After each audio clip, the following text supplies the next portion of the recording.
The millionaire made fun of her dress at the charity ball, without imagining that she is the heir who donated $5 million. Before the story starts, write in the comments which city you are watching from. And at the end, do not forget to rate this story from 0 to 10. Enjoy the story, everyone. Wallace Schmidt adjusted his watch on his wrist and walked through the Grand Hotel ballroom with a confident smile. That charity ball was his stage. At his side, Tyler could barely hold back his laughter. "I really cannot believe you are going to do this," Tyler whispered, holding his glass of champagne. "I am just going to give her a little help," Wallace answered, his eyes fixed on the woman in the checkered dress standing alone near the drinks table. "Someone needs to tell her she is in the wrong place." They walked closer, and Wallace waited until he was near enough for her, and a few people around, to hear him clearly. "Did someone get lost on the historical costume ball?" The woman turned slowly. She had brown hair pulled back in a simple bun, no flashy jewelry, and that red and white checkered dress that looked like it had come straight from the 50s. Her brown eyes met Wallace's. For a moment, he saw something in them. Hurt, maybe, but then she simply smiled. A polite, cold, distant smile. "Excuse me?" Her voice was soft. "The dress," Wallace gestured with his free hand, his tone dripping with sarcasm. Tyler let out a muffled laugh beside him. "Is it vintage, or do you really think red checkered fabric fits a gala event?" Some people turned their heads. Wallace felt that familiar rush of adrenaline, the same as when he closed $1 million deal. He was in control, on top. The woman did not answer right away. She just looked at him for another second, a look Wallace could not read, took a sip of champagne, and walked away toward the stage. "No sense of humor," Wallace muttered, turning to Tyler. "She is probably from the catering staff and got lost," Tyler laughed, giving his friend a pat on the back. "Relax." Wallace picked up another glass of champagne from a passing tray. He had almost forgotten the incident when the ballroom lights began to dim. "Ladies and gentlemen," the voice of the master of ceremonies echoed through the speakers. "If you could please turn your attention to the stage." Wallace stifled a yawn. Boring charity speeches. The part he liked least about these events. "Tonight we have the honor of recognizing our main benefactor," the master of ceremonies continued, his voice full of respect. "An extraordinary woman who, with her unprecedented generosity, donated $5 million to our foundation." Wallace whistled softly. $5 million. Whoever it is has real money. "Probably some rich old woman trying to clear her conscience," Tyler commented. "A discreet philanthropist who rarely seeks the spotlight, but whose impact on our community is immeasurable." The host paused dramatically. "Please welcome with a warm round of applause Miss Natalie Ross, heiress of the Ross Group." The ballroom exploded in applause, and Wallace felt the ground disappear under his feet. Walking up to the stage in that red and white checkered dress, gracefully waving to the standing crowd, was the woman he had just humiliated. The champagne glass slipped from his hand and shattered on the marble floor. The noise was drowned out by the deafening applause. "What is this?" Tyler whispered beside him, equally shocked. Wallace could not breathe. Natalie Ross. Natalie Ross. The billionaire heiress whose name was on half the skyscrapers in Manhattan, the woman whose family controlled an empire that made his company look like a lemonade stand. And he had made fun of her dress. The cameras were flashing non-stop, capturing every movement of Natalie on stage. Wallace realized with growing horror that cell phones had also filmed the earlier scene.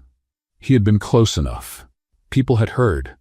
"Thank you," Natalie said into the microphone, her voice filling the ballroom naturally. "It is an honor to support causes that make a real difference in people's lives." She paused, and her eyes scanned the crowd. When they found Wallace, they stopped for a fraction of a second. There was no anger in them, only absolute coldness. "I learned from my grandmother," Natalie continued, lightly touching the skirt of the checkered dress, "that true value is not in what we wear or own, but in what we do for others. This dress belonged to her, and wearing this piece tonight is my way of honoring her memory and the values she taught me." The ballroom fell silent for a moment. Then the applause started again, even louder, more intense. People wiped tears from their eyes. Wallace felt sick.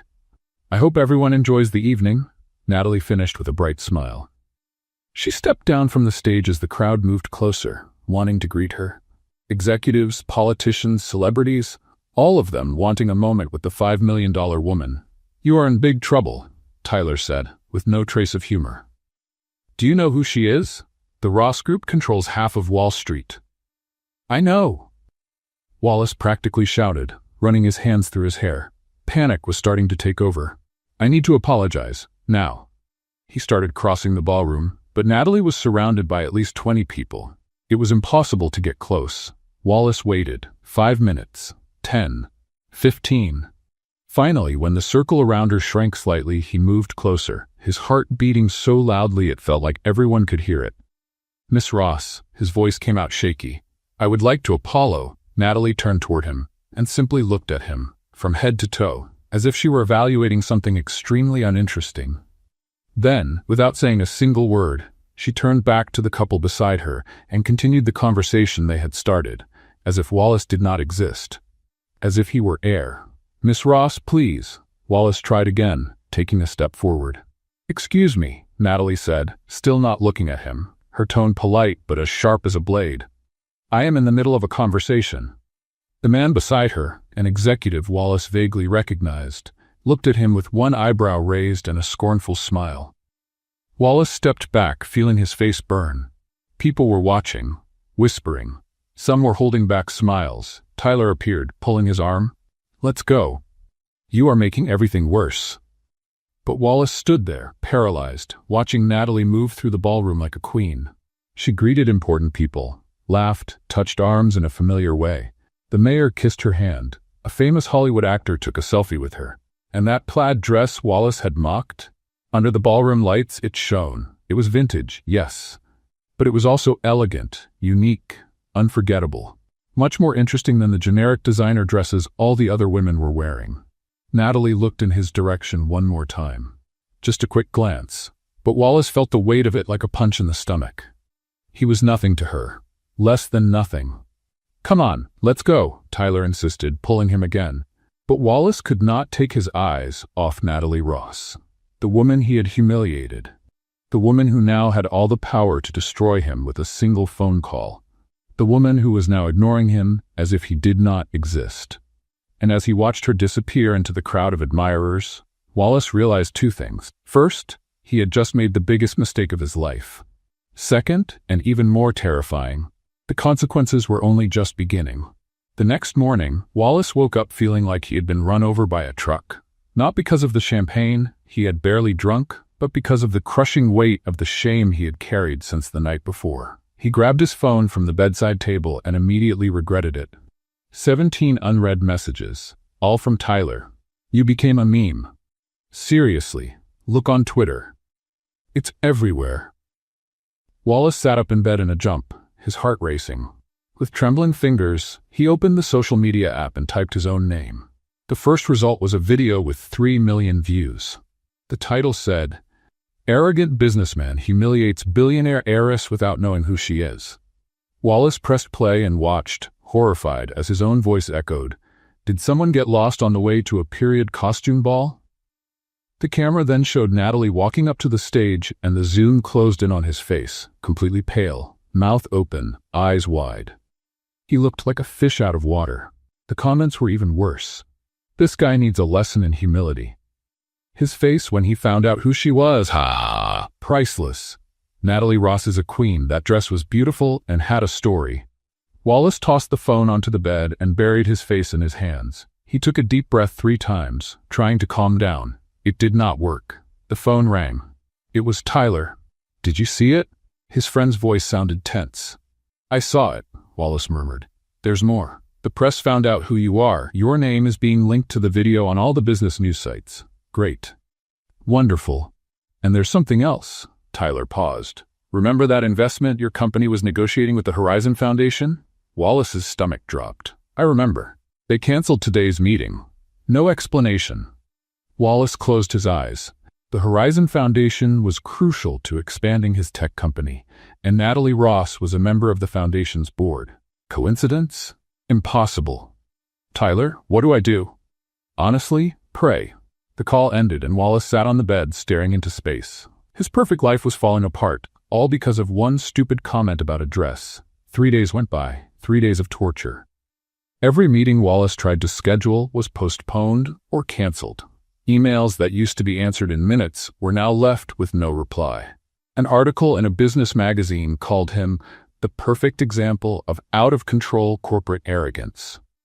On Thursday morning, Wallace finally received an email from the Horizon Foundation. "Dear Mr. Schmidt, we would like to reschedule our meeting for Friday at 10 o'clock. Sincerely, Board of Directors." Wallace read the email 5 times, looking for traps between the lines. There were none. At least none that were obvious. On Friday, he arrived at the Horizon Foundation headquarters 15 minutes early, wearing his best suit and a conservative tie. The building was impressive, glass and steel, with the name Ross engraved discreetly at the entrance. The receptionist greeted him with a professional smile. "Mr. Schmidt, please follow me." She led him down an elegant hallway to a conference room on the 10th floor. Wallace walked in and felt the air leave his lungs. Natalie Ross was sitting at the head of the table, flipping through documents with a focused expression. She wore a perfectly tailored gray blazer and reading glasses that made her look even more intimidating. When Wallace walked in, she slowly lifted her eyes. "Mr. Schmidt," she said, taking off her glasses. "Punctual. I appreciate that." Her voice was polite, almost friendly, but her eyes? Cold as ice. "Miss Ross," Wallace managed to say, his throat dry. "I thank you for seeing me." "Please, sit down."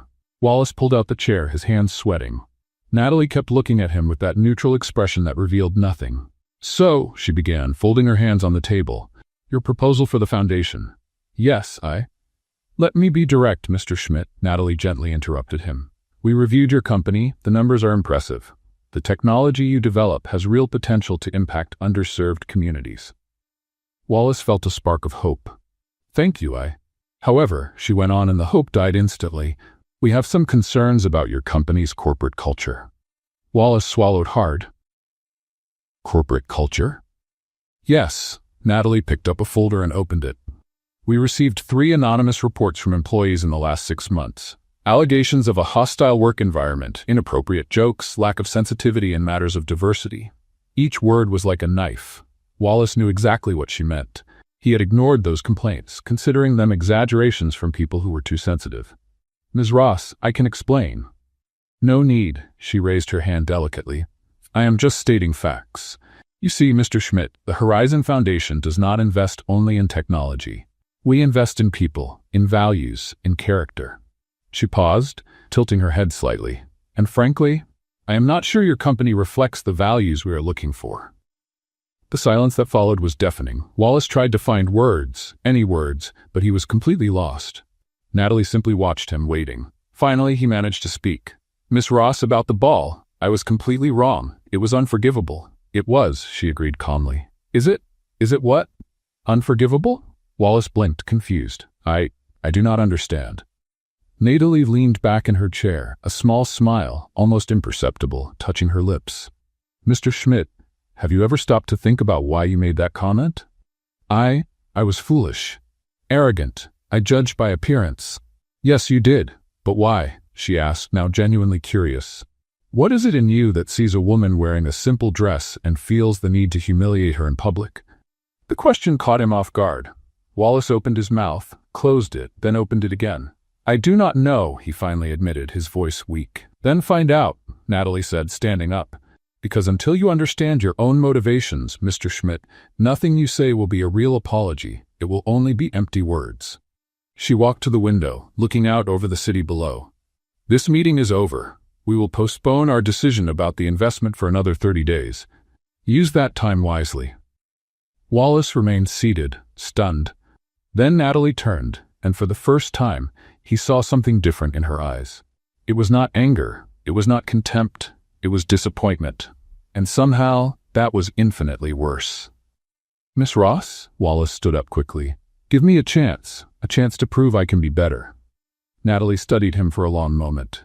"Everyone deserves a chance, Mr. Schmidt," she finally said. "But chances have to be earned, not asked for." She walked to the door and opened it, a clear sign that the conversation was over.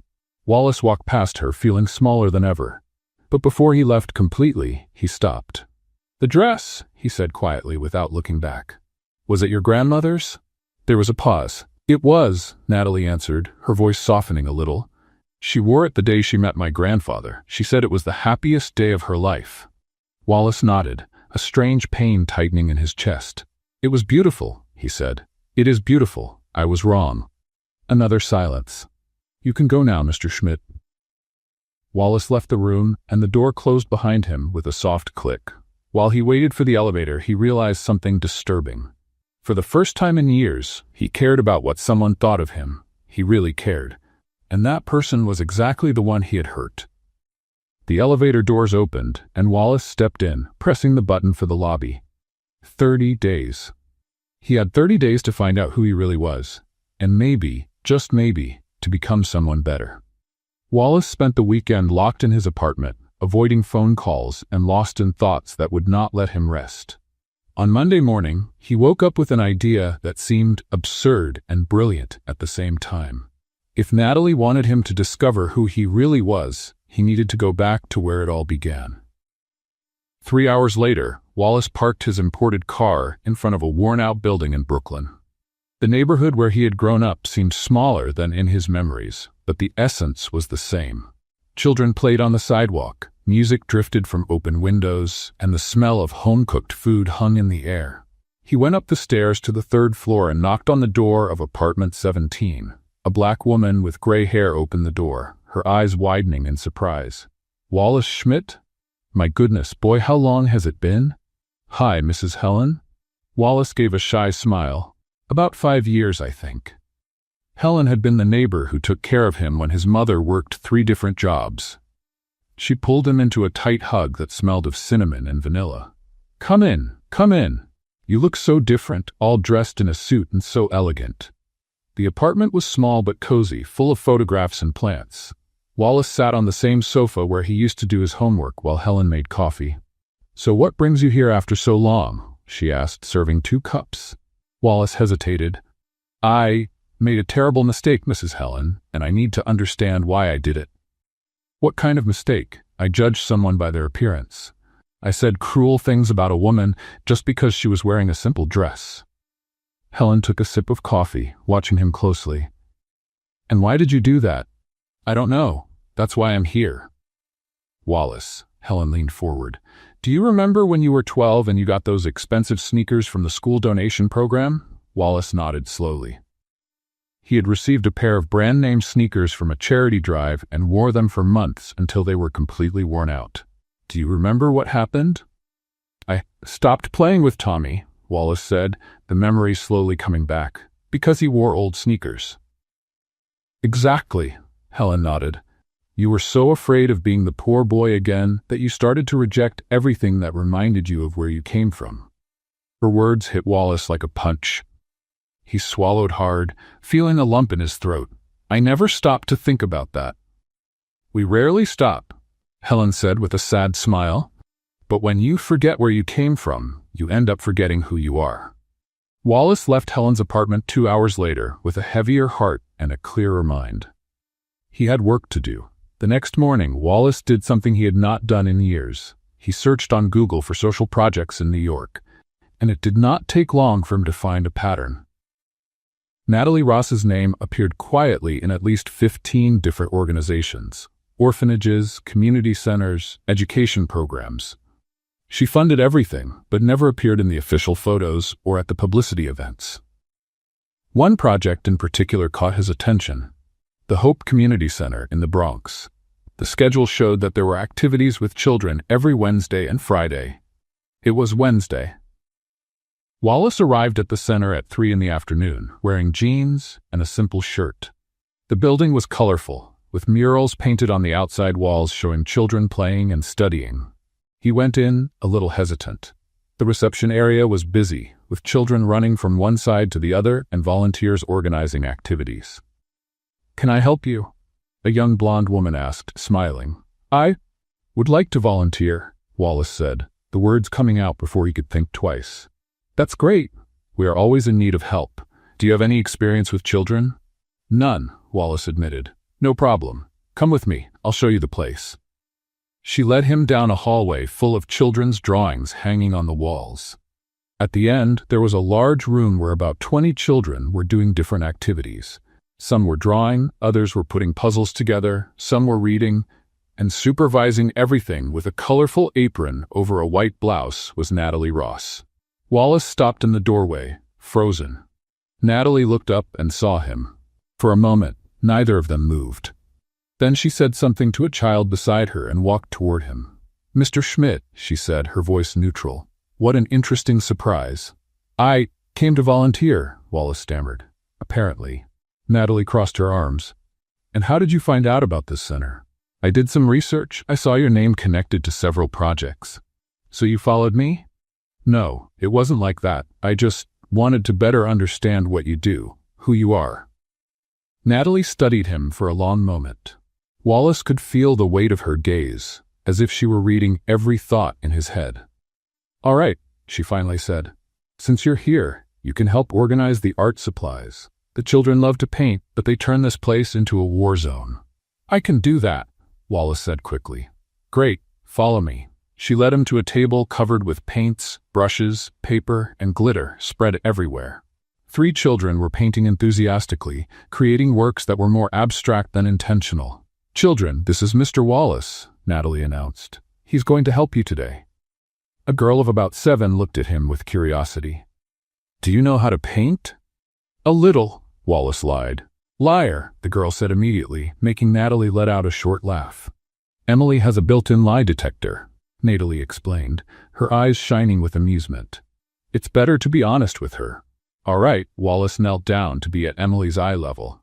"I don't know how to paint anything, but can I learn?" Emily thought for a moment, then nodded. "Okay, but you have to paint a dinosaur with me." "Dinosaur? All right, I can do that." He couldn't. 40 minutes later, Wallace was covered in green paint, had glitter in his hair, and his dinosaur looked more like a mutant potato. Emily laughed so hard she had to hold on to the table. "It's the worst dinosaur I've ever seen." She burst out laughing. "I completely agree," Wallace admitted, laughing too. On the other side of the room, Natalie watched the scene while pretending to organize books. She saw Wallace genuinely relaxed for the first time, playing with the children without the mask of arrogance he used as armor. When the activity ended and the children left with their parents, Wallace stayed to help clean up. Natalie worked in silence beside him, putting things away. "Thank you for the help," she finally said. "It was fun, actually," Wallace admitted. "I didn't remember how good it feels to just be simple." Natalie stopped what she was doing and looked at him. "You said you wanted to understand who I am. Why?" Wallace took a deep breath. "Because you challenged me to understand who I am, and I realized I can't do that without understanding why you affect me so much." "I affect you?" Natalie raised an eyebrow. "Yes," Wallace said honestly. "You make me question everything I thought I knew about myself." Natalie stayed quiet for a moment. Then she grabbed her bag and turned to leave. "Same time Friday," she said without looking back. "If you really want to understand, you need more than one afternoon." Wallace stood there in the empty room, his heart beating fast. It was a beginning. On Friday, Wallace arrived at the community center 15 minutes early, carrying a box of art supplies he had bought at a specialty store. Non-toxic paints, good quality brushes, colored paper, and even modeling clay. The same blonde receptionist from the previous time smiled when she saw him. "You came back, and you brought presents. The children are going to love it." "I hope so," Wallace said, feeling strangely nervous. He went to the activity room and found Natalie organizing books on a shelf. She was wearing jeans and an aqua-green blouse, her hair pulled back in a simple ponytail, completely different from the powerful executive at the meeting. "On time again?" She commented without turning around. "You're starting to make a habit of it." "I learned that you value punctuality." Natalie finally looked at him, her eyes dropping to the box he was carrying. "What is that?" "Art supplies. I thought the center could use them." "You can leave it there on the table," she pointed, her expression neutral. "The children arrive in 10 minutes. Wallace put the box where she pointed and stood there, not knowing what to do with his hands. Natalie kept organizing books, apparently ignoring his presence. "Can I help with anything?" he asked. "You can arrange the chairs in a circle. Today we are going to read stories before the activities. Wallace started moving the small chairs, and the silence between them was so dense he could almost touch it. Finally, he could not take it anymore. Are you angry with me? Natalie stopped and looked at him. Why would I be angry? Because, well, I showed up here out of nowhere. I invaded your space. Mr. Schmidt, she sighed, this is a community center. It is literally a public space, and we accept all volunteers. But you did not want me to be here. I did not say that.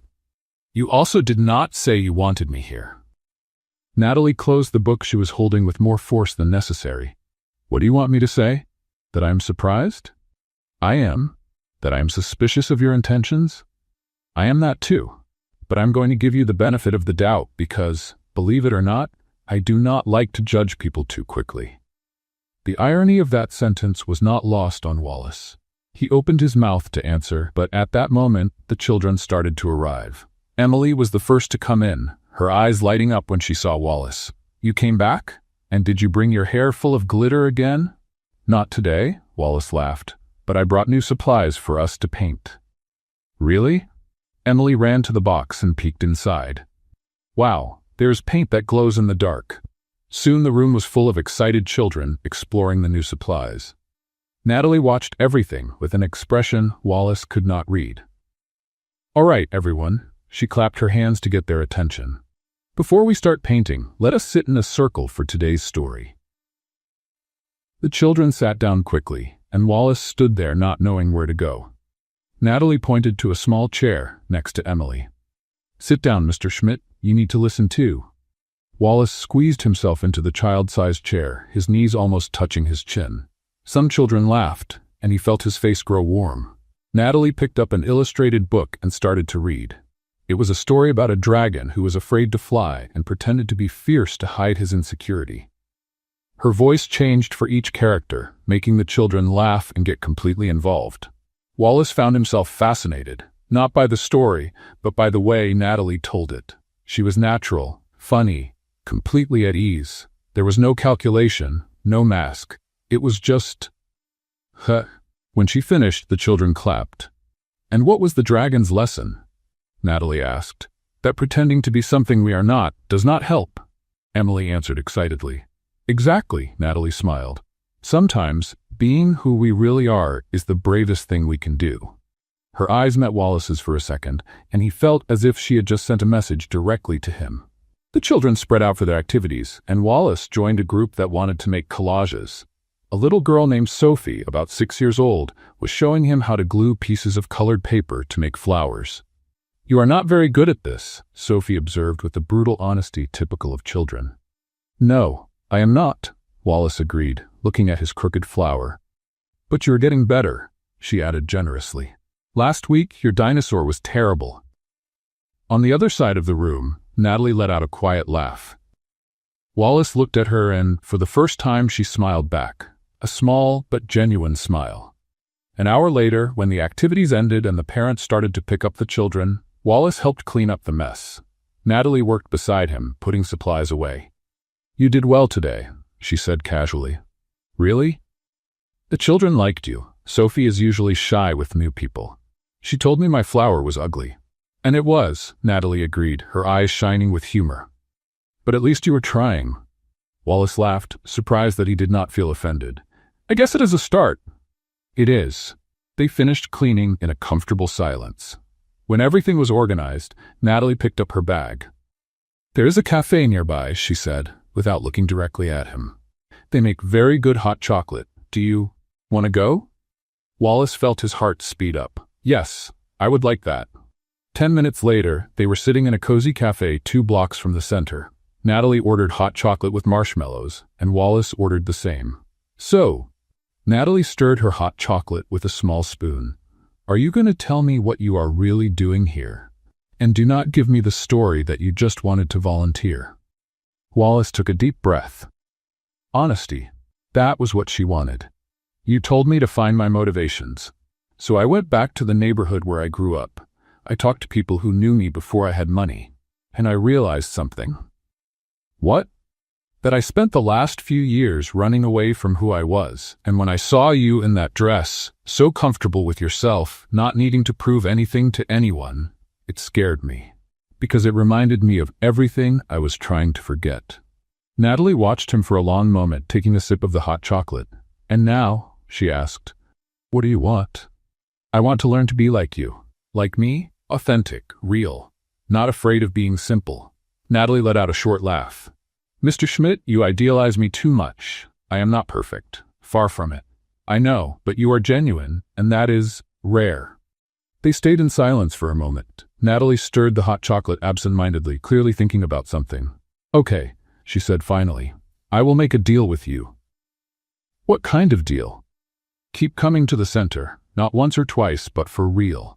Commit to it, and I will teach you what I learned from my grandmother about how to live an authentic life. Wallace felt a wave of gratitude. Really? But there are conditions. Natalie raised a finger.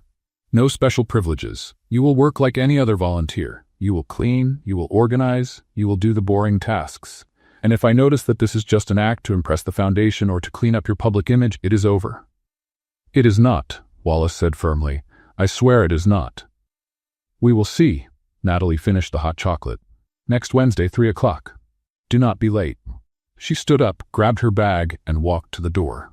But before leaving, she turned around. And Mr. Schmidt, thank you for the art supplies. It was kind of you. Then she left, leaving Wallace alone with his hot chocolate and a silly smile on his face. For the first time in weeks, he felt something he had forgotten how to feel. Hope. 3 weeks had passed since that conversation at the cafe, and Wallace had not missed a single day at the Hope Community Center. Wednesdays and Fridays, right at 3 o'clock, he was there. And not just to impress Natalie, but because he genuinely liked being there. The next Wednesday, Wallace arrived earlier than usual and found Natalie struggling with a heavy box near the entrance. Let me help, he said, taking the box from her hands. Thank you. These are new books for the center's library. They weigh more than they look. Wallace carried the box to the reading room, and Natalie followed him with a smaller one. So, she began as they arranged the books on the shelves, today is going to be different. Different how? We are going to visit an orphanage that partners with the center. It is an outside activity we do once a month. Wallace felt his stomach tighten slightly. An orphanage? Yes, the Sunflower Children's Home in Queens. We take the kids from here to interact with the kids there. It helps both groups develop empathy and friendship. That sounds good. It is good, Natalie smiled, but it is also messy, loud, and chaotic. Are you ready for that? I was born ready? Wallace lied with conviction. He was not ready at all. 2 hours later, Wallace was sitting on the floor of a huge room, surrounded by 15 kids shouting, running, and arguing about who would build the tallest block tower. The noise was deafening, and he had already been hit in the head by 3 plastic blocks. This is not structural engineering, he tried to explain to an 8-year-old boy named Danny. You need a wider base. No, I don't. I know what I'm doing. Danny insisted, stacking more blocks onto a tower that was already dangerously tilted. On the other side of the room, Natalie watched the scene while pretending to help a group of girls with puzzles. Wallace looked completely lost, but he was trying. That counted for something. Danny's tower inevitably collapsed, scattering blocks everywhere. The boy looked at Wallace with an accusing expression. You distracted me. That is why it fell. I warned you about the base. Wallace protested. No, you didn't. Yes, I did. Natalie walked over before the argument got worse. Is everything okay here, you two? He knocked down my tower, Danny accused. I did not knock it down. It fell because physics exists. Natalie held back a laugh. How about you try together this time? Mr. Schmidt can show his technique, and Danny can add creativity. The two looked at each other with suspicion, but agreed to try. 10 minutes later, they had built the tallest tower in the room, and Danny was jumping up and down, celebrating as if he had won the World Cup. See? I told you I knew what I was doing, Danny shouted. Wallace opened his mouth to argue, but saw Natalie shaking her head discreetly. He sighed. Yes, you were right. Good job, partner. Danny smiled and ran off to show the tower to his friends. Wallace stood up, brushing the dust off his pants. Physics exists, Natalie repeated, her eyes shining with amusement. Well, it does. You were arguing with an 8-year-old child about structural engineering. He started it. Natalie laughed, and Wallace realized it was the first time he had really heard her laugh. The sound was light, genuine, and made something strange happen in his chest.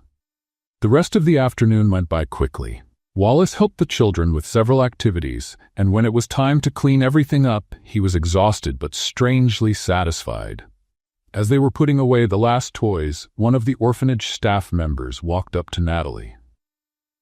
"Natalie, there is a problem with the scaffolding outside," he said, worried.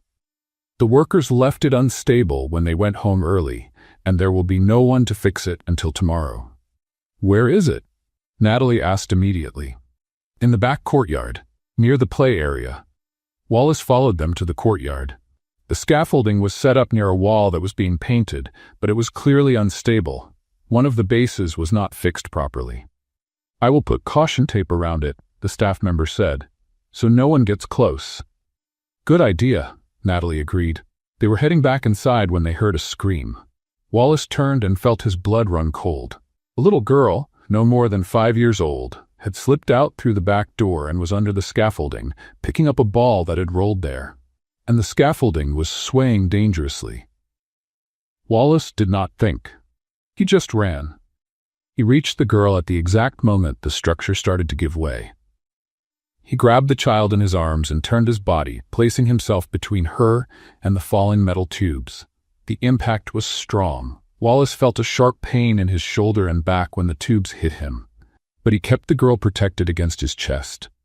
They hit the ground, and Wallace used his own body as a shield until everything stopped falling. The silence that followed was broken by the girl's scared crying. "It is all right, you are safe," Wallace murmured, still holding her even with pain throbbing through his whole body. Natalie came running, followed by the staff. "My God, Wallace!" She knelt beside them. "Are you okay?" "The girl, is she hurt?" he asked, still dizzy. Natalie carefully took the child from his arms. The girl was crying, but she did not have a single scratch. "She is fine. She is perfect," Natalie said, her voice unsteady. "But you are bleeding." Wallace looked at his shoulder and saw that his shirt was torn and stained with blood. The pain started to grow stronger now that the adrenaline was fading. "Oh yes, I think I am. We are taking you to the hospital. Now," Natalie ordered the staff, who were already running, to call an ambulance. "There is no need for an ambulance." Wallace tried to stand up and immediately regretted it when pain exploded in his back. "Okay, maybe there is." Natalie held his hand, and Wallace realized she was trembling. "Are you completely crazy?" she whispered. "That could have been much worse."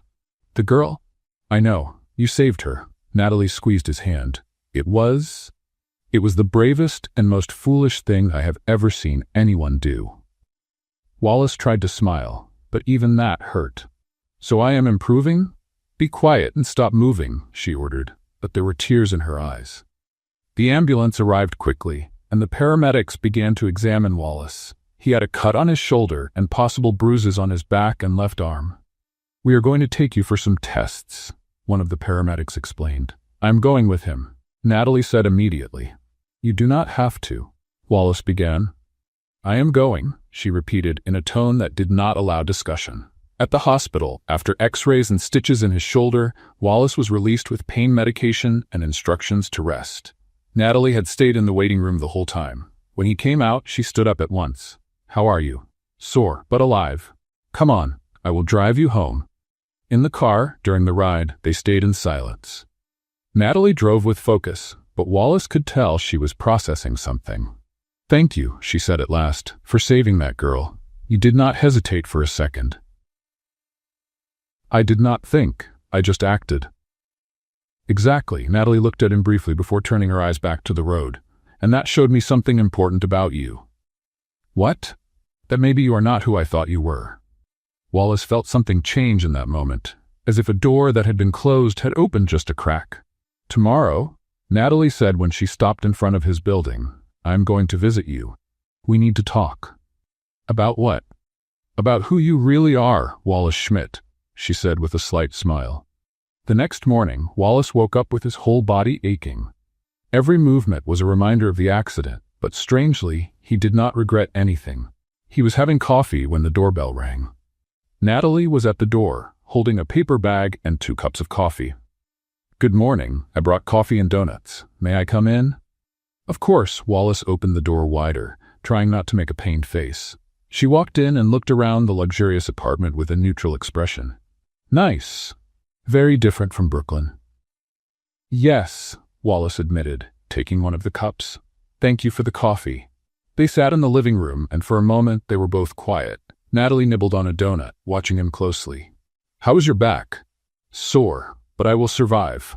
"You were very brave yesterday," she said, "or very reckless. I still have not decided which. Probably both." Natalie smiled slightly. "Probably." She took a sip of coffee and leaned back on the sofa. "So, let's talk. For real this time." Wallace nodded, feeling his heart speed up. "You told me you wanted to understand who I am," Natalie began, "but I also need to understand you. And not the millionaire businessman or the volunteer who showed up out of nowhere. I want to know who Wallace Schmidt is when all the masks come off. I do not know if you will like what you find. Let me decide that." Wallace took a deep breath and started to talk. He told her about growing up in Brooklyn, about his mother working 3 jobs, about wearing worn-out sneakers at school while other kids had brand-name ones. About the shame he felt, the anger, the determination to get out of that place. "When my company took off, it was like finally breathing after being underwater for years," he explained. "I bought everything I had always wanted, expensive clothes, an imported car, an apartment in Manhattan, and I surrounded myself with people who would never remind me of where I came from." "Like Tyler," Natalie observed. "Like Tyler," Wallace agreed. "He represented everything I thought I wanted to be. Rich from birth, no worries, no past to hide." "And at the gala?" Wallace paused, the shame returning with full force. "When I saw you in that dress, you looked so comfortable, so calm being simple, and that scared me because it reminded me of everything I was trying to forget. So I attacked, as if humiliating you would somehow validate my choices." "It was cruel," Natalie said plainly. "It was. And I am sorry, truly." Natalie was quiet for a moment, processing. Then she stood up and walked to the window, looking at the city below. "May I tell you a story?" she asked. "Of course." "My grandmother used to say there are 2 ways to deal with pain. You can build walls to keep it away, or you can build bridges to rise above it." Natalie turned to face him. "You built walls, Wallace. Walls made of money, arrogance, and denial." "And you?" Wallace asked. "How did you deal with your pain?" Natalie came back to the sofa, but this time she sat closer to him. "I was 7 years old when I lost my parents in a car accident," she began, and Wallace felt his chest tighten. "In one second I had a happy family, and in the next I was living with my grandmother in a 2-room apartment in Queens." "Natalie, I did not know. Few people know. My grandmother was a housekeeper. She worked hard, earned little, but never complained. She taught me that true wealth is not in your bank account, but in the people you love and the lives you touch." Wallace listened in silence as she continued. "When I was 25, a distant uncle I did not even know died and left me a fortune. Out of nowhere, I was a billionaire. I could have done what you did, forget everything, reinvent myself, pretend the past did not exist. But you did not. No, because my grandmother taught me better than that. She used to say that forgetting where we came from is like a tree trying to deny its roots. It may seem to work for a while, but eventually you fall." Wallace felt tears sting his eyes. "Your grandmother sounds like she was an amazing person." "She was. She passed away 2 years ago," Natalie smiled sadly, "but she left a legacy that I try to honor every day." The plaid dress, it was hers. She wore it to her high school prom. She said it was the night she met my grandfather, and her life changed forever. "When I inherited the fortune, I kept that dress as a reminder that no matter how much money I have, my values come from that humble woman who raised me." Wallace swallowed hard, the guilt weighing on his chest like lead. "And I made fun of that. I made fun of her memory." "Yes," Natalie said simply, "you did. How can you be here? How can you even give me a chance after that?" Natalie looked him in the eyes, and Wallace saw compassion there, but also firmness. "Because my grandmother also taught me about forgiveness. She used to say that holding on to resentment is like drinking poison and waiting for the other person to die. And because," she paused, "I saw you yesterday. I saw who you are when you are not trying to prove anything. And that man, he is worth knowing." Wallace could not hold back any longer. Tears ran down his face, and he did not try to hide them. "I do not deserve your kindness." "Probably not," Natalie agreed, but there was a touch of humor in her voice. "But I am going to give it to you anyway. With one condition." "What condition?" "Stop running away from who you are. Stop being ashamed of where you came from. Because that boy from Brooklyn, who worked hard to build a company from nothing, that boy is much more impressive than any persona you created." Wallace wiped his face, feeling something change inside him, as if old chains were breaking. "I do not know if I can do that." "Then learn. I will help you, but you need to do the work." "Why?" Wallace asked. "Why do you care?" Natalie stayed quiet for a long moment. When she spoke, her voice was soft. "Because I recognize pain when I see it, and because I believe people can change if they really want to." "Do you want that, Wallace?" "Yes," he answered without hesitation. "More than anything." "Then prove it." She stood up to leave, and Wallace stood up too, ignoring the pain in his back. "Natalie?" "Yes?" "Thank you for everything, for the second chance, for your honesty, for showing me there is another way to live." She smiled, and this time it was a real smile that reached her eyes. "Do not thank me yet. The hard work is just beginning." She walked to the door, but before leaving she turned once more. "Oh, and Wallace, next time I visit you, I want to meet the real Wallace. Not the businessman, not the beginner philanthropist, just you. Can you do that?" Wallace nodded, feeling something like hope blooming in his chest. "I can try." "Good, because that is the Wallace I would like to get to know better." And then she left, leaving Wallace standing at the door, looking at the empty hallway and realizing that, for the first time in years, he really wanted to be himself. Not the polished and successful version, just Wallace. The boy from Brooklyn who never should have been ashamed of his roots. And maybe, just maybe, there was still time to find his way back to that boy.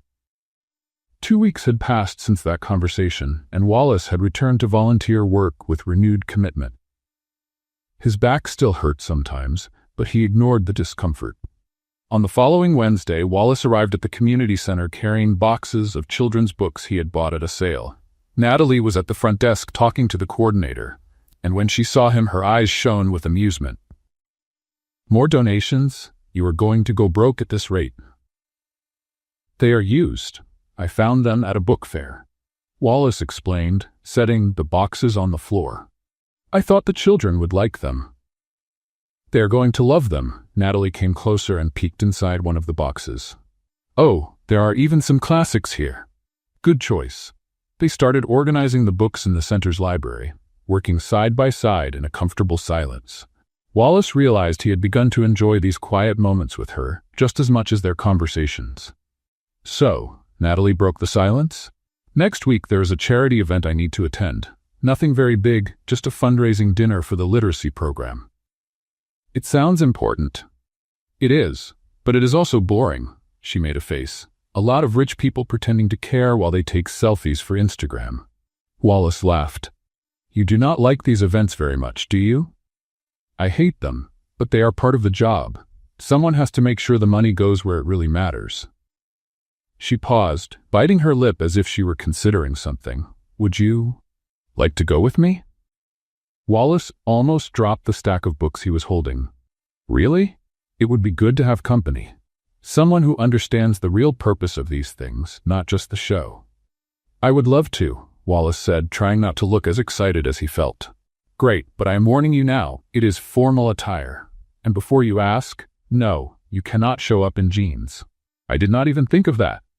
"Of course not," Natalie smiled, clearly not believing him. The following Saturday, Wallace was standing in front of the mirror, adjusting his tie for the 5th time. He had chosen a simple suit, elegant but not showy. He wanted to make a good impression, but he also wanted to be authentic. When he arrived at the address Natalie had sent, he was surprised to find out it was her house, not the event location. Natalie opened the door wearing an emerald green dress that was elegant and discreet at the same time. Nothing extravagant, but perfectly suitable. "Right on time as always," she commented. "Come in, I just need to get my purse." Wallace walked in and looked around. The house was spacious but cozy, decorated with good taste without being exaggerated. There were photos everywhere. Natalie as a child with an elderly lady who must have been her grandmother. Natalie in several social projects, smiling children. "Your house is beautiful," he said when she came back. "Thank you. It is too big for me alone, but I cannot let it go. It was the first thing I bought when I inherited the money. I wanted to have a place where I could keep all the memories." In the car on the way to the event, Natalie prepared him. There will be a lot of important people there. Some will be genuine, others will only be there for appearances. The trick is to find out who is who. How do you do that? I ask about the specific projects that the foundation supports. If the person knows details, it is because they really care. If they are vague or change the subject, they are there just for the photo. Wallace took in the lesson. The more time he spent with Natalie, the more he saw how sharp and observant she was. The event was at an elegant club on the Upper East Side. When they walked in, several heads turned. Wallace saw recognition in the eyes of some people. The video from the ball was clearly still fresh in many people's minds. "Ignore it," Natalie murmured beside him. "Do not let them affect you." They walked around the room, and Wallace watched fascinated as Natalie interacted with people. She was charismatic, funny, but she could also guide each conversation back to the purpose of the event. Natalie, a woman in her 60s, came over wearing jewelry that probably cost more than a car. "Dear, it has been so long. Hello, Helen. How is Thomas?" "Fine, fine. He just bought a new yacht. Can you believe it?" "That is wonderful." Natalie smiled politely. "And how is his support for the literacy program?" "Last year, he mentioned being interested in funding 3 reading rooms." Helen blinked, clearly caught by surprise. "Ah, yes, the rooms. He is still considering." "I understand. Well, if you need more information about the impact of the program, I have all the data. We can arrange a coffee?" Of course. I will check his schedule." When Helen walked away, Wallace leaned toward Natalie. "She is not going to call, is she?" "Not at all." Natalie laughed softly. "But now she knows that I know, and that is already something." Wallace was starting to relax when he saw Tyler on the other side of the room. His friend saw him at the same time, and his expression was pure shock. Tyler came closer, his eyes going back and forth between Wallace and Natalie. "Wallace? What are you doing here?" "I came with Natalie," Wallace said simply. "With Natalie Ross?" Tyler lowered his voice. "The same Natalie you... at the ball?" "Yes, Tyler, the same." Natalie held out her hand with an icy smile. "Tyler, right? It is a pleasure to finally meet you officially." Tyler shook her hand, still confused. "The pleasure is mine, Miss Ross. I did not know you two were friends." "We are working together on some social projects," Natalie explained. "Wallace has been a dedicated volunteer." "Wallace? A volunteer?" Tyler laughed as if it were the funniest joke in the world. "Really? You?" Wallace felt his irritation grow. "Why is that so hard to believe?" "Because I have known you for 10 years, and I have never seen you do anything for free in your life." "People change, Tyler." "Yes, of course they do." Tyler looked at Natalie with a suggestive smile, especially when they have the right motivation. Wallace took a step forward, but Natalie touched his arm gently. "Excuse us, Tyler," she said, her voice sweet but with a touch of steel. "I need to steal Wallace for a moment so he can meet some important people. It was a pleasure." She led him away before Wallace could answer. "Take a breath," she murmured. "He is not worth it. He is an idiot, I know, but if you let yourself be affected, it only proves his point." Wallace took a deep breath, forcing himself to calm down. Natalie was right. The rest of the evening went by more smoothly. Wallace met several interesting people and had genuine conversations about the Foundation's projects. And every time someone looked at him with recognition from the viral video, Natalie subtly directed the attention to something else. When the event ended and they were going back to the car, Wallace felt strangely satisfied. "Thank you for inviting me," he said. "Thank you for going. You did well." "Even with Tyler?" "Especially with Tyler. You could have exploded, but you did not. That is growth." Wallace smiled. "I learned from the best." They drove in comfortable silence until Natalie stopped in front of his building. "Wallace?" she called when he was getting out of the car. "Yes? Do you remember when I asked you to show me the real Wallace?" "I remember. Today I saw him, and I liked very much what I saw. Wallace felt his heart speed up. Really? Seriously, you are becoming the person you always were underneath all those defenses. She smiled, and Wallace realized he had started to depend on that smile more than he should. Good night, Wallace. Good night, Natalie. He walked into the building, and when he reached the apartment, he could not stop smiling. For the first time in a long time, Wallace Schmidt liked who he was becoming. And all thanks to a woman in a plaid dress who had seen him for who he really was, and still decided he was worth getting to know. In the following weeks, Wallace and Natalie started spending more time together.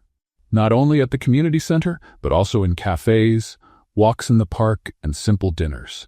The chemistry between them grew with each meeting. The next Friday, Wallace was at the center, helping the children with a craft project when his phone would not stop vibrating. He ignored it the first few times, but when the 10th notification came in, Natalie looked at him with curiosity. Someone really wants to talk to you. It is probably work. I can check it later. But the phone kept vibrating.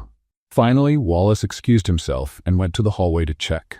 There were messages from Tyler, from the company's accountant, from 3 journalists, and even from people he barely knew. All about the same thing. An article in the New York business newspaper. The headline said, "From Scandal to Redemption, Businessman Wallace Schmidt seen working on social projects with heiress Natalie Ross." The article had photos of him at the community center, at the orphanage, and even leaving the charity dinner with Natalie. The text speculated about a possible romance and suggested that Wallace was trying to clean up his image after the viral video. Wallace felt his stomach sink. He went back to the room where Natalie was and showed her the phone. Natalie read quickly, her expression changing from curious to irritated. "Secret romance?" she read aloud. "Public relations strategy? My God, do these journalists not have anything else to do?" "Natalie, I swear I did not." "I know it was not you," she interrupted. "Probably someone from last week's event sold the story." "What do we do?" Natalie thought for a moment, then a mischievous smile appeared on her face. "Let's have a little fun." The next day, Natalie called Wallace with a plan. "Put on something comfortable and meet me at Central Park in an hour. 72nd Street entrance." "Why?" "You will see." When Wallace arrived, he found Natalie wearing jeans, sneakers, and a simple t-shirt, holding 2 pizza boxes and a picnic blanket. "What is this?" "If the press wants a romance, let us give them a romance," she said with an amused smile. "But in our way." They found a place on the grass and spread out the blanket. Natalie opened the pizza boxes and grabbed a huge slice. "See those 2 men over there?" She pointed discreetly to 2 men with professional cameras hiding behind a tree. "Photographers, probably waiting for something scandalous." Wallace looked nervous. "And what are we going to do?" "Be completely normal and boring." Natalie bit into the pizza, letting tomato sauce run down the corner of her mouth. "Oops, do you have a napkin?" Wallace laughed and handed her a napkin. The next few minutes were the strangest and funniest of his life. They talked about completely random things: the weather, the absurd price of ice cream, a particularly cute dog that ran by. "I think they're getting bored," Natalie whispered after half an hour. "How do you know?" One of them yawned. "I saw it from here." Wallace let out a loud laugh. "You are terrible." "No, I am brilliant. There is a difference." They stayed another hour in the park, eating pizza, talking, and occasionally waving discreetly at the frustrated photographers. When they finally left, Natalie was glowing. "Tomorrow the newspapers will publish the most boring photos in history. Couple eats pizza in the park. Nothing sexy, nothing scandalous, just 2 normal people." "You planned all this?" "Of course. If they are going to follow us anyway, at least let it be in our own crisis management." Wallace shook his head, impressed. "You are amazing." "I know," Natalie winked. The next day, as predicted, the photos appeared on a few gossip sites. The headlines were disappointingly normal. Natalie Ross and Wallace Schmidt enjoy quiet afternoon in Central Park. Tyler called Wallace as soon as the photos were out. "Are you 2 really together?" "We are friends, Tyler." "Friends who spend all their free time together?" "Yes, it is possible, believe it or not." "Sure, and I am Santa Claus." Wallace hung up the phone, smiling. The truth is that he himself no longer knew how to define their relationship. Were they friends? Yes, But there was also something more, something neither of them had the courage to name yet. On the following Wednesday, during activities at the center, one of the children asked innocently, "Mr. Wallace, are you and Miss Natalie going to get married?" Wallace almost choked on the water he was drinking. Natalie, who was close enough to hear, let out a laugh. "Why do you ask that, Amy?" Natalie knelt down to the girl's level. "Because you keep looking at each other all the time, just like my parents did before they got married." "We do not keep looking," Wallace began, but Emily, the girl with the terrible dinosaur, interrupted him. "Yes, you do. I saw. You make that silly face when she is not looking." The other children agreed enthusiastically. Wallace felt his face grow warm. "Silly face?" he repeated, mortified. "Like this?" Emily made an exaggerated expression with wide eyes and a silly smile. Natalie laughed so hard she had to hold on to a chair. "Oh my God, she is right. That is exactly the face." "I do not make that face." "Yes, you do," the children shouted together. Wallace looked at Natalie for help, but she was laughing too much to be of any use. "All right, children." Natalie finally pulled herself together. "Enough torturing poor Mr. Wallace. Let us go back to the drawings." But for the rest of the afternoon, whenever Wallace looked at Natalie, the children made kissing sounds. He tried to keep his composure, but it was impossible not to laugh at the absurd situation. When the activities were over and the children had left, Wallace helped Natalie clean up in silence. The atmosphere was different, more charged. "So," Natalie began, putting away colored pencils. "Silly face, huh? Apparently. For the record, you also catch me looking sometimes." Wallace stopped what he was doing. "Really? Really? The children are right. We are terrible at being discreet." "And what do we do about that?" Natalie thought for a moment. "How about being honest?" "Honest how?" "I like spending time with you, Wallace. Very much. And it is not just because you became a dedicated volunteer or because you are trying to be a better person. It is because you make me laugh. You challenge me. You make me want to be better too." Wallace felt his heart speed up. "I feel the same. You have completely changed my life." "Then maybe we should stop pretending we are just friends?" "Are you suggesting?" "I am suggesting that maybe we should try to find out what this is. No pressure, no expectations. Just see where it goes." Wallace smiled, feeling a happiness he had not felt in years. "I would love that." "Great. But I will warn you now. If you do something foolish, the children will know before I do. They are like little detectives." "Noted. No foolishness." Natalie laughed, and without thinking, Wallace leaned in and gently kissed her forehead. When he pulled back, they were both surprised by the impulsive action. "I am sorry, "Do not apologize." Natalie touched his face gently. It was perfect. They stood there for another moment, just looking at each other, until the center coordinator appeared at the door and cleared her throat. "Are you two still here? I will lock up in 15 minutes. "We are already going," Natalie said quickly, laughing. In the parking lot, before they got into their respective cars, Wallace took Natalie's hand. "So officially, what are we now?" "Officially, we are still figuring it out. But unofficially," she smiled, "I think we are starting to be more than just friends." "That works for me." "Great, now go home before I change my mind." Wallace laughed and with one last look, got into the car. As he drove home, he could not stop smiling.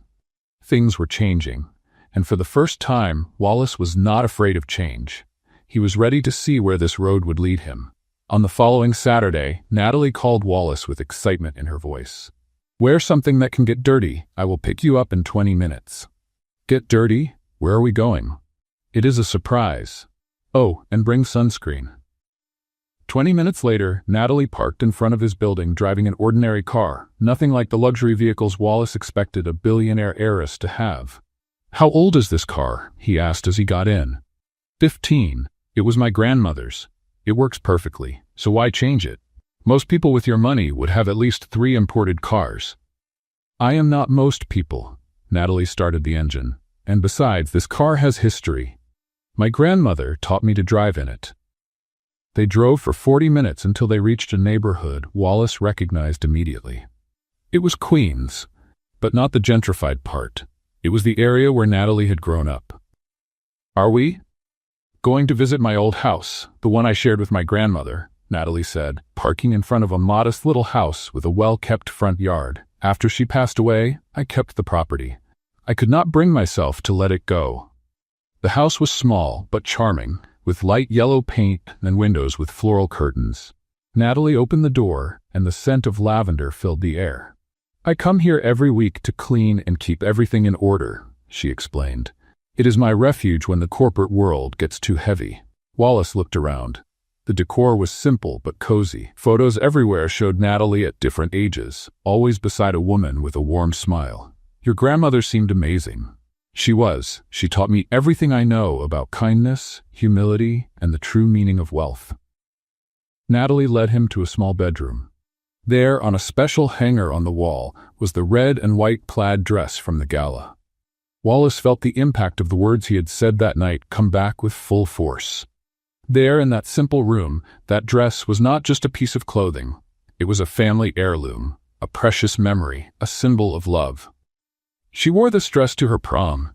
Natalie touched the fabric gently. "She met my grandfather that night. She always said it was her lucky outfit. When I inherited the money and was invited to my first charity event, I wanted to honor her memory by wearing this piece." Wallace felt a lump in his throat, and I made fun of it. "Yes, you did." "Natalie, Wait," she raised her hand. "Let me finish. When you made that comment, I was devastated, not because of the public humiliation, but because I felt like I had betrayed my grandmother's teachings, as if having money meant I should abandon the simple things she valued. You did not betray anything. I know that now. But that night, I almost gave up on wearing the dress again. I almost gave up on philanthropy too. I thought maybe the world of the rich was not for me." Wallace felt tears sting his eyes. "I am sorry. From the bottom of my heart, I am sorry for making you feel that way." Natalie looked at him, her eyes shining with emotion. "I forgive you, Wallace. Truly. Because you changed, and because I see that comment hurt you as much as it hurt me."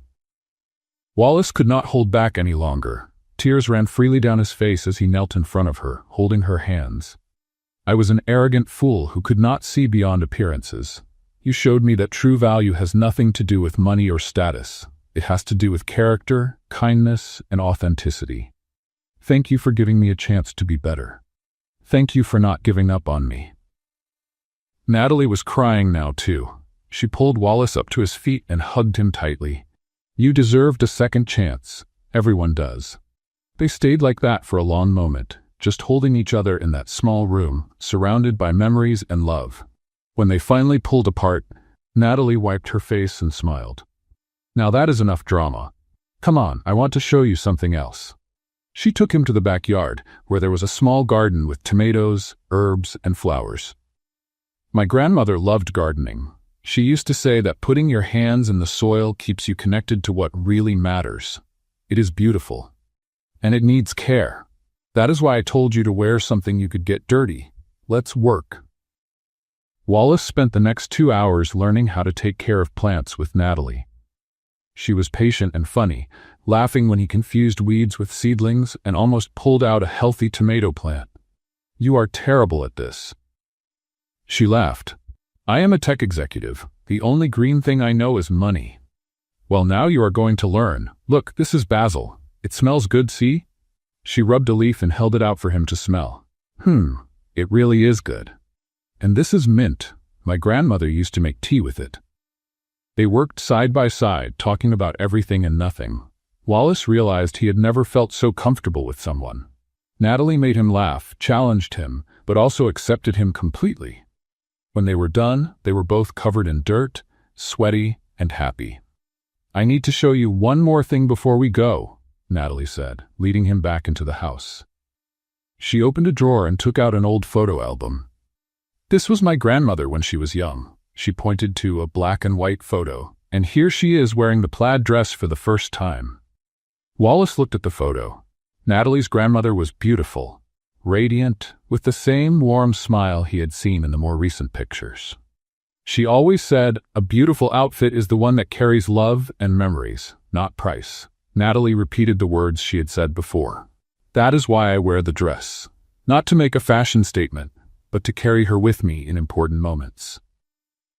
Wallace looked from the photo to Natalie, seeing the similarity not only in their features, but in the kindness in their eyes. "You are just like her." Thank you. That is the greatest compliment anyone can give me. They closed the album, and as they were about to leave, Natalie stopped at the door. Wallace, I brought you here because I wanted you to fully understand who I am. Not the heiress, not the philanthropist, but the Natalie who grew up in this house, who learned to make apple pie with her grandmother, who still keeps her handwritten recipes.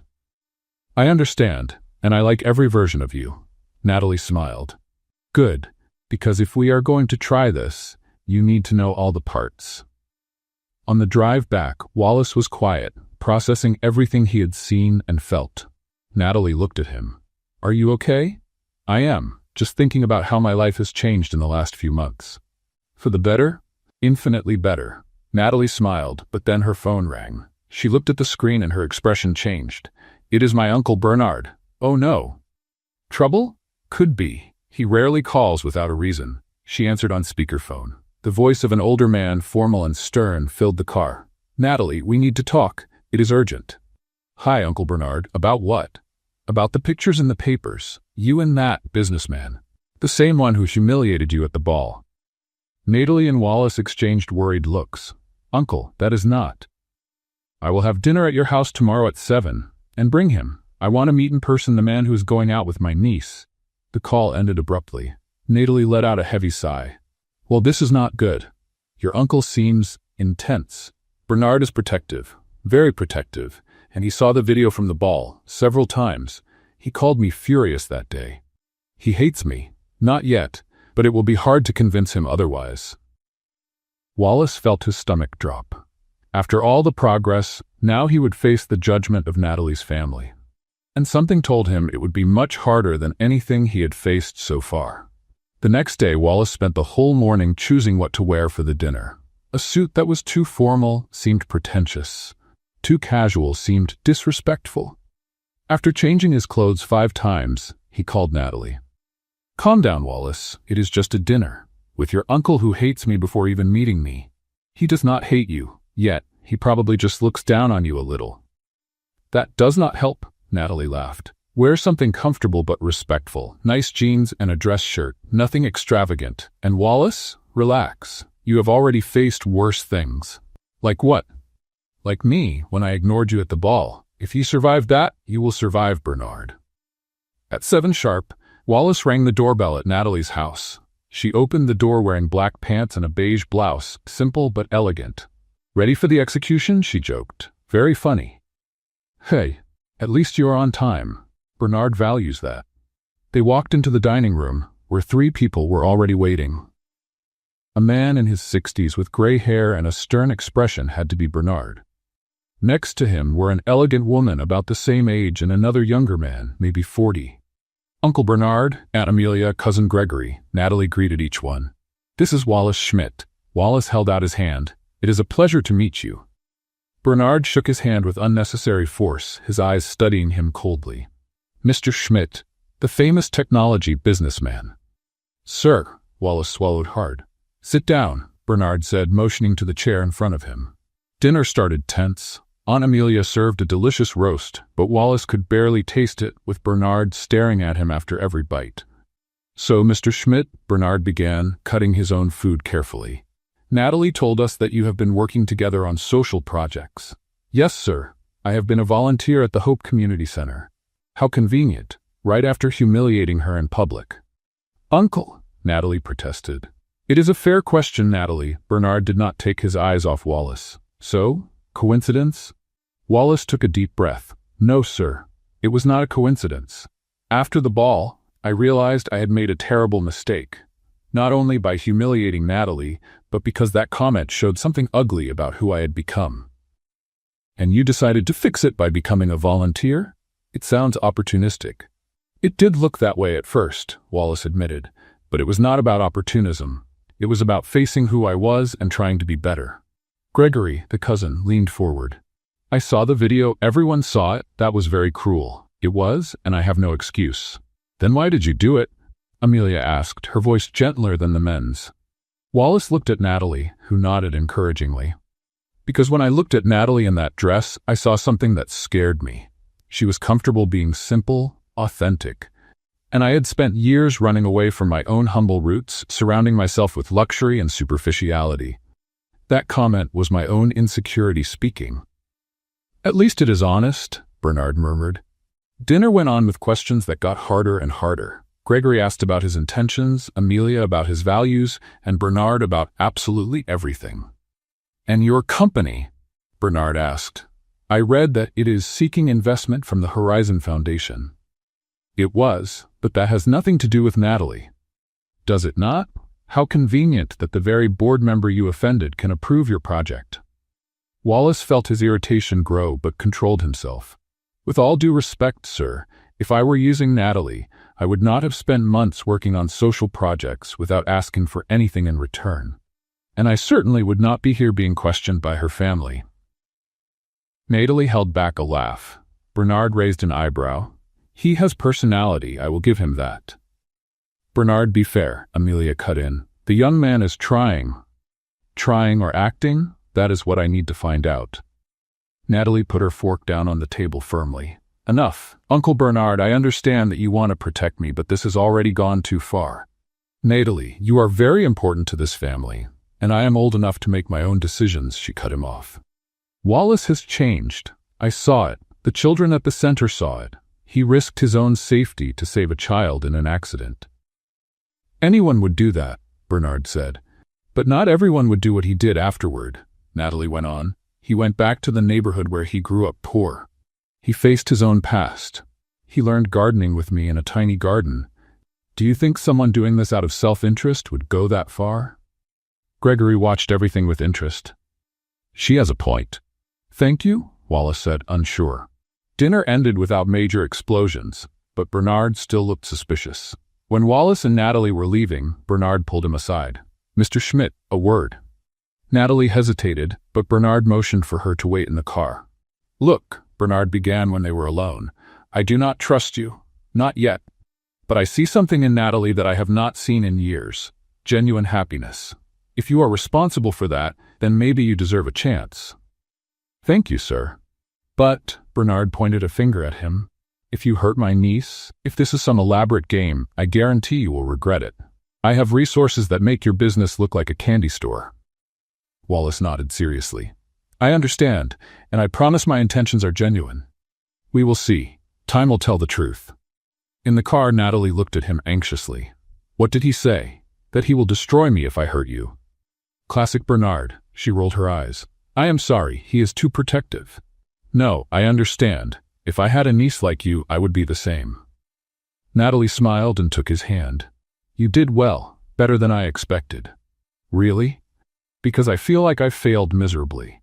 "Bernard is difficult. The fact that you did not run away through the window is already a victory." Wallace laughed, but something still bothered him. "Natalie, your family is never going to fully accept me, are they? They will always see me as the guy from the video." "They will accept you. It just needs time." But Wallace saw the uncertainty in her eyes. The next morning, Wallace was at the office when he received an email that made his heart stop. It was from the Horizon Foundation. The investment his company needed so much had been approved. He should have been happy, but all he felt was worry. He called Natalie right away. "Did you approve the investment?" There was a pause. "Yes, the board voted this morning." "Natalie, this is going to look. It is going to look like I favored you because of our relationship." "I know." "Then why did you do it?" "Because your project is good, Wallace. It has merit on its own. I was not going to let personal politics get in the way of something that can help poor communities." "But your family will understand, eventually." But when Bernard called Natalie that afternoon, his voice was icy. "I saw the investment approval. Did you approve your boyfriend's project?" "Uncle, it was not like that." "It looks exactly like that." "Natalie, you are letting your feelings cloud your professional judgment." Wallace, who was with Natalie when the call came in on speaker, felt the weight of the situation. Her family would never accept him as long as they thought he was using Natalie. And in that moment, Wallace realized what he needed to do. A decision that would change everything. That night, Wallace barely slept. Bernard's furious call echoed in his mind. He knew what he had to do, but the decision weighed on him like lead. The next morning, he called his lawyer and accountant. Then he scheduled a press conference for the next day. When Natalie called, he avoided the subject, saying only that he had pending matters at work.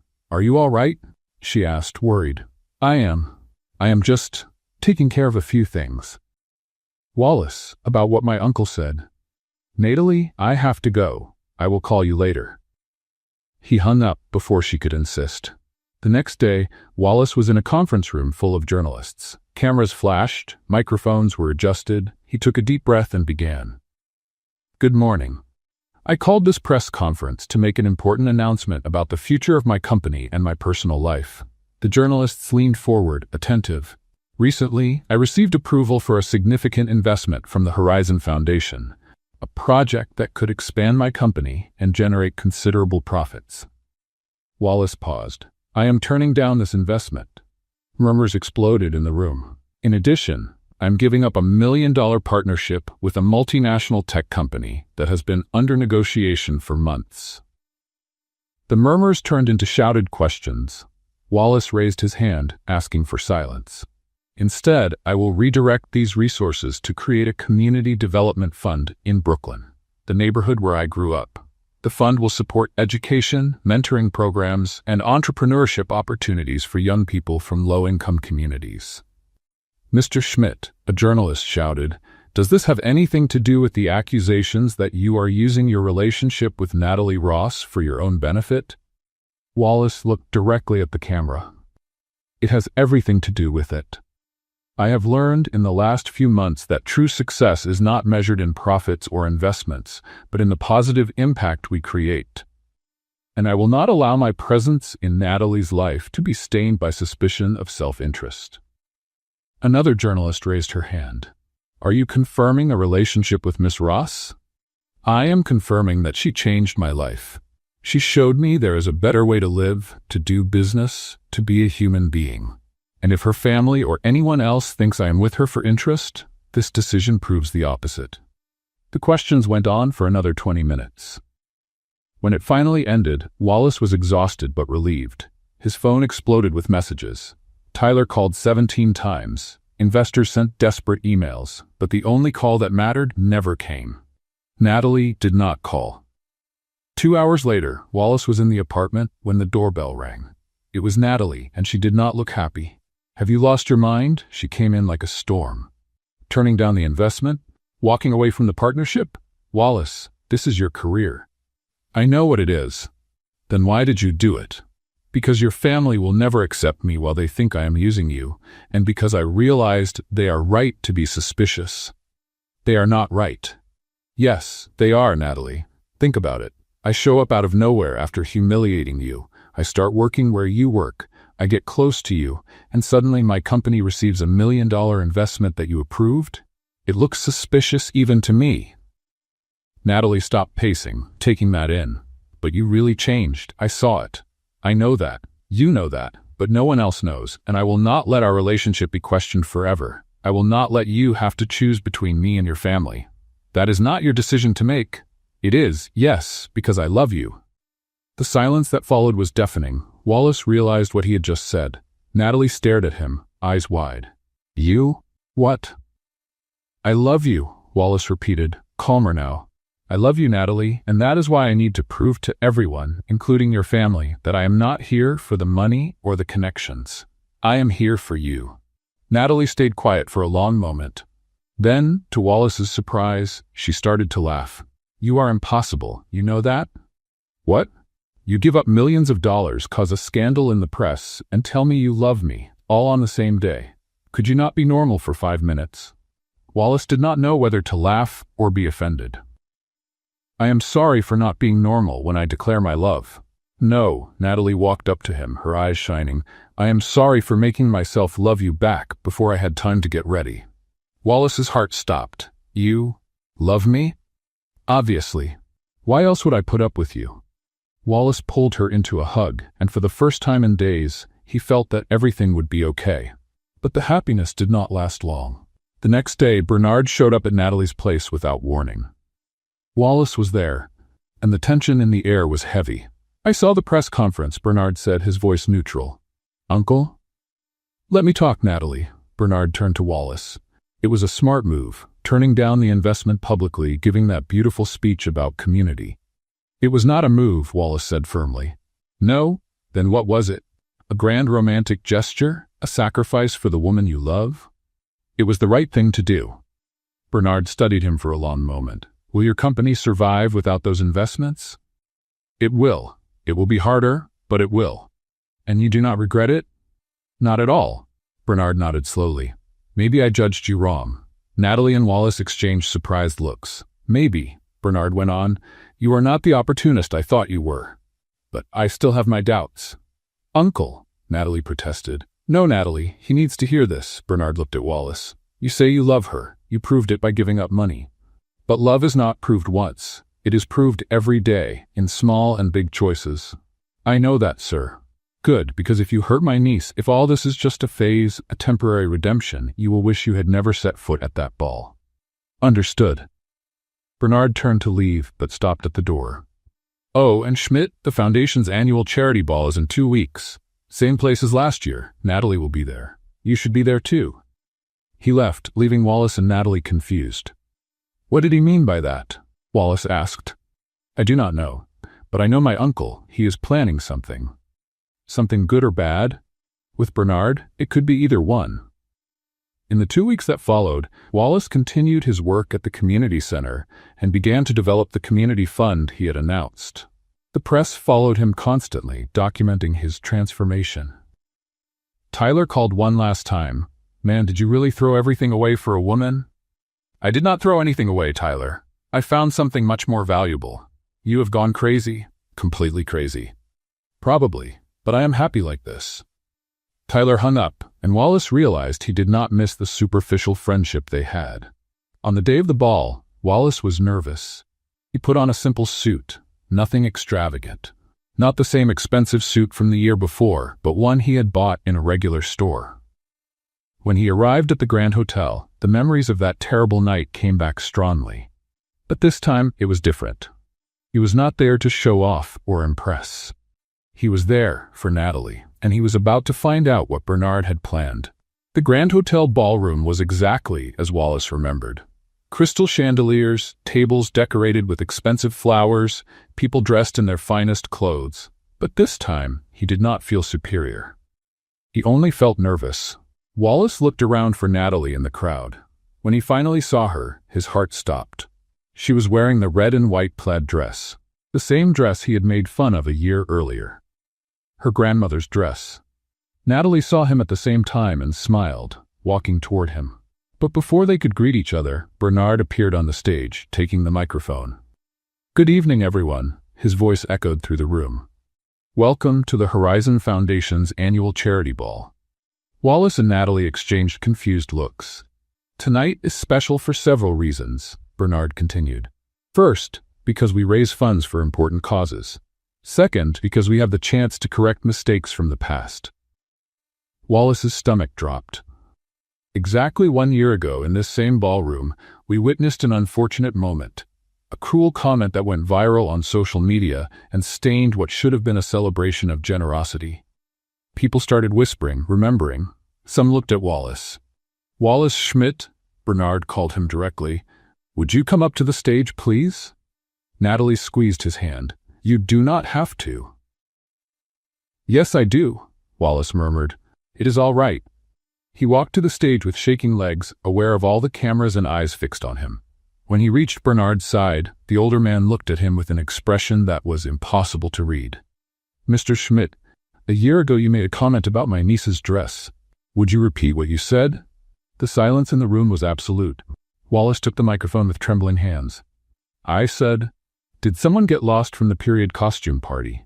Whispers broke out again. And why did you make that comment? Bernard asked. Wallace looked at Natalie, who was in the front row, her eyes full of emotion. Because I was arrogant, superficial.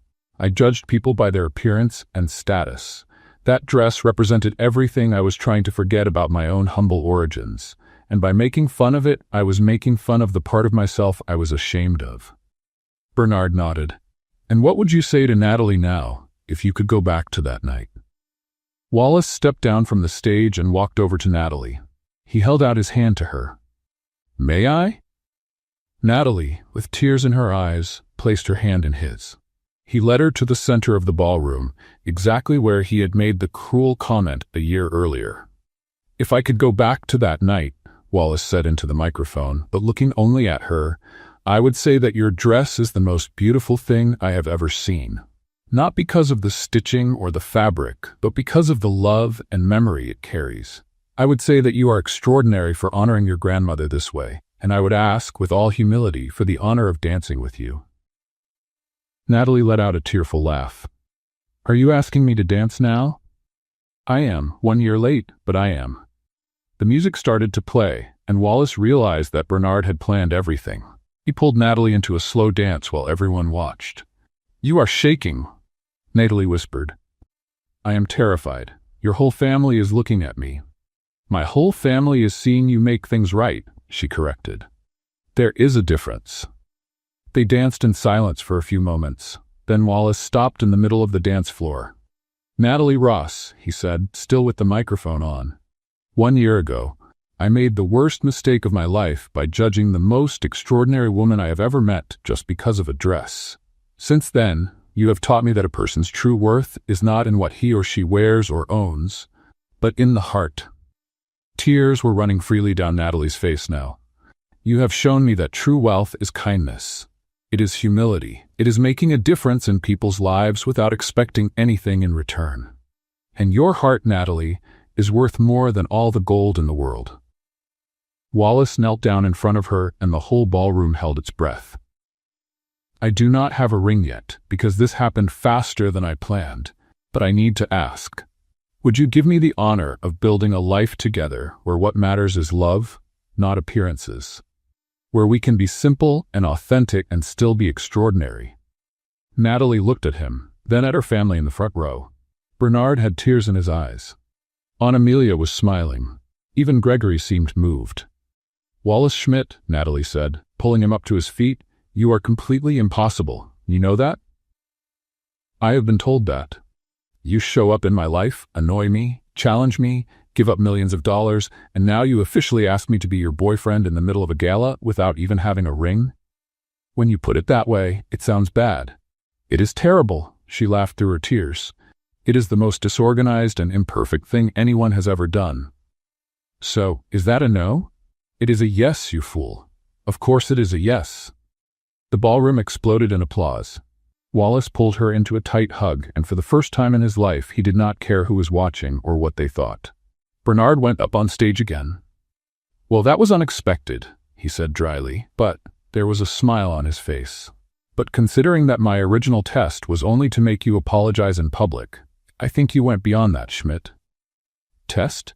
Wallace asked, still holding Natalie. "Of course. Did you think I would simply invite you to a ball? I wanted to see if you had the courage to face the same place where you made the mistake. And you not only came, you completely redeemed yourself." "Uncle Bernard," Natalie scolded, "you are terrible." "I am protective. There is a difference." The music started again, and Wallace and Natalie went back to dancing. This time, other people joined them on the dance floor, but they barely noticed. "So," Wallace murmured in her ear, "officially dating?" "Officially. And you are going to buy a real ring before you propose marriage, right?" "Wait, who said anything about marriage?" Natalie raised an eyebrow. "You just made a speech about building a life together in front of 300 people. "Well, yes. But, Wallace Schmidt, do not start regretting it now." "I am not regretting it. I am just processing that this is really happening." "Well," Natalie smiled, "process it fast, because I am not letting you get away now." They kept dancing, while the camera flashes captured every moment, but this time, the photos were not of humiliation. They were of love, redemption, and new beginnings. Later that night, when the event was ending, the children from the Hope Community Center, whom Bernard had invited especially, surrounded Wallace and Natalie. "Are you two going to get married?" Emily asked excitedly. "Eventually," Natalie answered, laughing.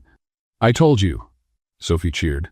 "I said they made that silly face at each other," Wallace laughed, no longer embarrassed. "Yes, Sophie, you were absolutely right." While the children jumped around them celebrating, Wallace looked around the ballroom. 1 year earlier, he had arrived there full of arrogance, showiness, and emptiness. Today he was leaving with humility, authenticity, and love. "What are you thinking about?" Natalie asked. "That sometimes we need to make the worst mistakes to find the best things." Philosophical. I like that. "And I am also thinking that your plaid dress is the most beautiful one in this ballroom." Natalie smiled, touching the skirt of her grandmother's dress. "Do you approve?" "More than approve. I love it. Because now I understand what it represents. Love, memory, authenticity. Everything that really matters." They danced one last time while the ballroom was emptying. The same place that had witnessed the humiliation now celebrated the triumph. The same dress that had been mocked was now admired, and the same two hearts that had been hurt were now beating in sync. "Ready to go?" Natalie asked when the music stopped. "Ready. Where are we going?" "Home. Our home eventually. But first I want pizza. I am starving." Wallace laughed. "Pizza after a gala ball? Do you have a problem with that?" "None. Pizza is perfect." They left the Grand Hotel hand in hand, leaving the past behind and walking toward a future built on real values: respect, humility, authenticity, and above all, genuine love. What did you think of Natalie and Wallace's story? Leave your opinion in the comments. Rate this story from 0 to 10. What score do you give? Subscribe to the channel and turn on the notification bell to follow all our stories, and be sure to watch more emotional stories by clicking here on the final screen.